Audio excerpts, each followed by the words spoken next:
And has anyone come to you and just been like, please tell me how to be as mean as you, please? I get many inquiries about folks who want to maybe pursue acting, and they want to know how to do it. And that's such a big question to answer in a few moments, but I normally tell them, find out if you like it. Yeah. It's the first step. You know, if you like it and you fall in love with it, then you have to do it, and then you're doing it also for the right reason. 100%. I mean, you have been acting for quite a while, for, a minute. You've been acting for a minute, and you've had this beautiful, varied career. When was that moment that really settled into you? I've made it as an actor. I am someone that people recognize. I don't know. I mean, I think that moment you feel when you're certainly here at a Comic-Con and you're looking at all these pictures in front of you of yourself in all these different incarnations, and then I suddenly realize, oh, I've done so many different roles, and people talk about the roles I've done. Some of them have been many years ago for me, and so I try to live in the present and talk a little bit about what I'm working on now. But then I realized that all of these roles that I've played, it's much like life, have sort of contributed to who I am now. And so it allows me to be very proud of what I've done. I think I started when I was very young. So I was 8 years old when I started on the Broadway stage, which is a different venue than television or film. It's really the venue where you can have an interaction or feel an audience interaction while you're on the stage. So you know if your energy is on the train, as I would say, or off the train. And you're such a person who, to me, seeks out beautiful things. And I recently saw a video of you seeing the pyramids for the first time. Yes. And the joy on your face was like watching a child have their first ice cream. And you wrote under that post, to continue to remain in wonder is a magical way to live. And I want to know, what is it that you do to make you live in wonder? I think I have an attitude that is without expectation. I've wanted to go to the pyramids my whole life, and you wonder when you'll get there, to that place that you dreamed about for so long, that you've been calling to yourself. And then when you finally do, to be able to see it, not as you've seen it in books or read about it in school or seen it in movies, but to experience it. And for me, that moment was really wonderful because the experience was greater than anything I could ever imagine. You have not seen, jump on to Giancarlo's Instagram. It's pretty cute. You're pretty cute when you see the pyramids. It's adorable. I wonder if you bring that same energy into the characters you create, as you're, because you create such believable characters, such relatable, even your meanest bad guys are so relatable, and I wonder if that's something that you bring into those characters, that they drop their expectations and live in that present. I don't know that I so much bring it into them. I think they bring it into me, because the way I work is different.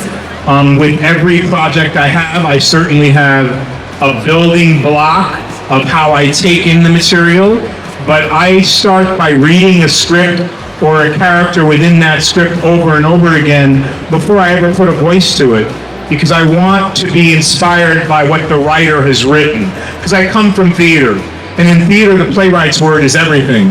So I let that resound in my being, and I literally, I don't put a voice into it until the voice comes to me.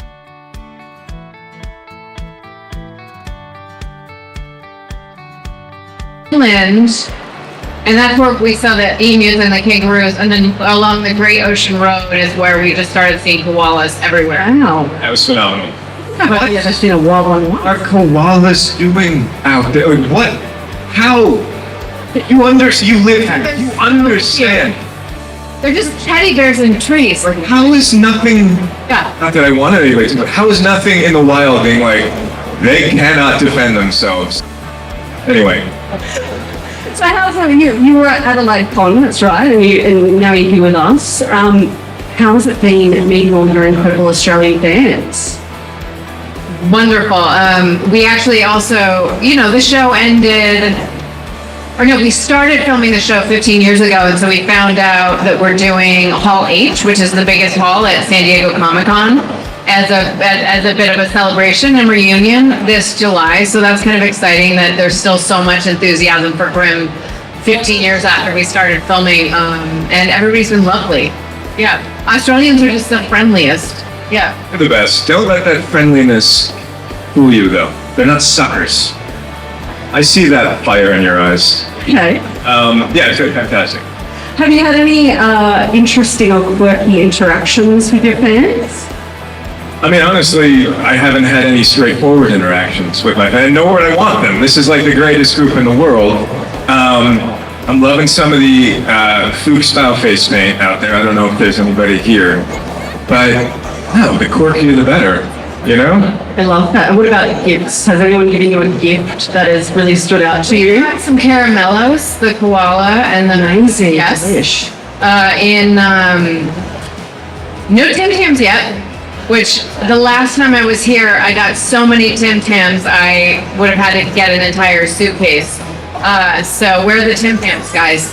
Just kidding. But I do love a Tim Tam, and the last hotel we were at, they gave us some Tim Tams, so I was dipping them in my coffee and then found like the detritus of the chocolate at the bottom of the thing and forgot about that.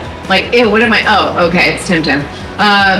Yes, and some lovely fan art, which is always beautiful. An Indonesian bookmark. So yeah, some cool things. Delicious. Have you done a Tim Tam slam? Do you know what that is? I've done it. Yeah. So you bite off a corner diagonally and then you use it as a straw. Yeah. I tried that. Brilliant. They last longer than cardboard straws. They do. And they're tastier. This is true.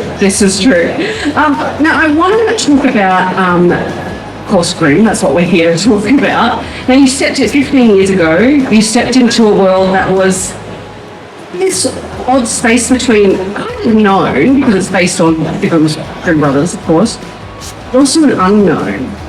I want to know how, as an actor, you went into stepping into that kind of middle space, because they're not a new world, and it's not a world that was completely known. How did you approach stepping into that space? Well, I mean, for Juliet season 1, I was kind of kept out of the loop, so it was just a normal world from my point of view. So you would answer that question better than I. You know, you're right. It was an in-between space. But when I was, between action and cut, I wasn't even really thinking about that. It was more, I think that's more how the show is seen. But when you're making it, it's how do I hide something from my fiance at the time, wife now in real life. Thank you. My favorite souvenir from the show, everyone. It's Italy. I cooled her into it. But yeah, I'm just thinking about how do I keep it from my pals, Nick and Monroe's relationship. How do I negotiate this beast? But it was a very special world that was created, and we're just extremely happy. Yeah, absolutely. And you did get a beautiful souvenir. Each of them both got a souvenir. And you played alongside each other in a romantic way in the show too. How was that kind of negotiating, actually falling in love and being in a relationship on set? Well, we thought we were really good at hiding it. Yeah. We weren't. Everyone thinks they're good at hiding it. But no, we didn't start dating until at least halfway through or towards the end of season 3. So it wasn't, this immediate thing. He had a girlfriend, I had a boyfriend. And then just kept it professional. Yes. I mean, I was just lucky it happened eventually. I was kind of working for it since the moment I broke up. We broke up that last relationship, and I started kind of positioning myself, trying to harm you. I'm stunned you fell for this, honestly. Poor woman, honestly. I'm so sorry. Well, I wouldn't say poor. You've got some lovely children out of it. That's nice. Yeah. Yeah, that's important. But you kept it professional between scenes and that. Yes, I will say, we thought we were so sneaky. Portland's All of a sudden, 3.5 years into it, we were running lines in my trailer. yeah. Oh, come on. Like, I I remember we lived on the same floor at an apartment building. Wow. I mean, good luck. And I said, hey, Tulloch, have you ever seen The Sopranos? Why don't we start watching hundreds of hours of TV together? That was kind of my slow burn in. Like, started out sitting on opposite sides of the couch and slowly. Classic. Will they, won't they?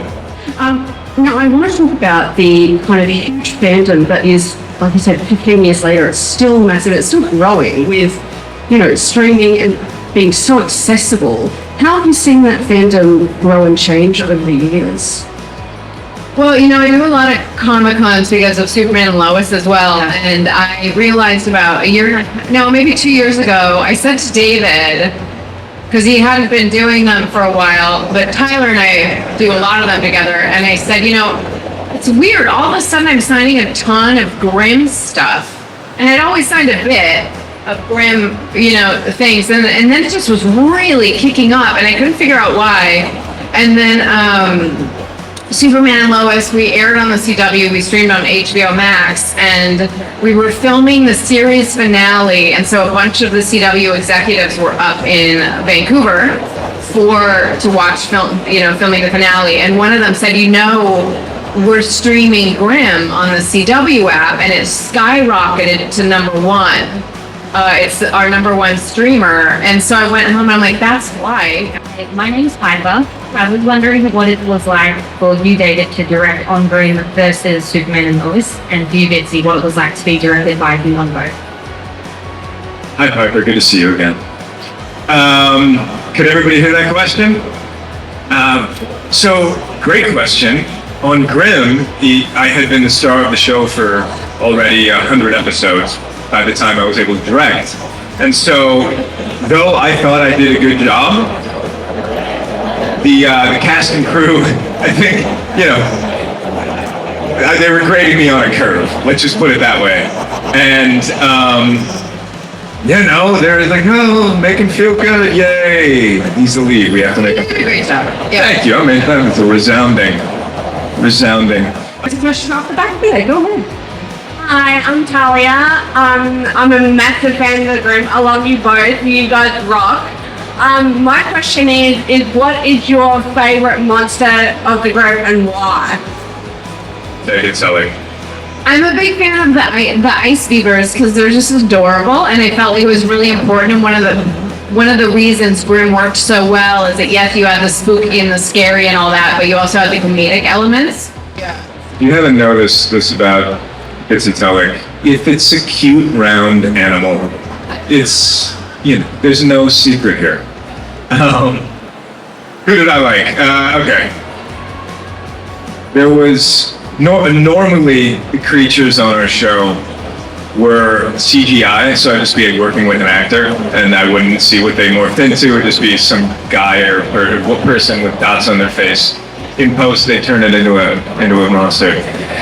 Season 3, I think, there was a Krampus episode. This dude was about 8 feet tall. You convert that to meters on your own. I don't have the mind for it.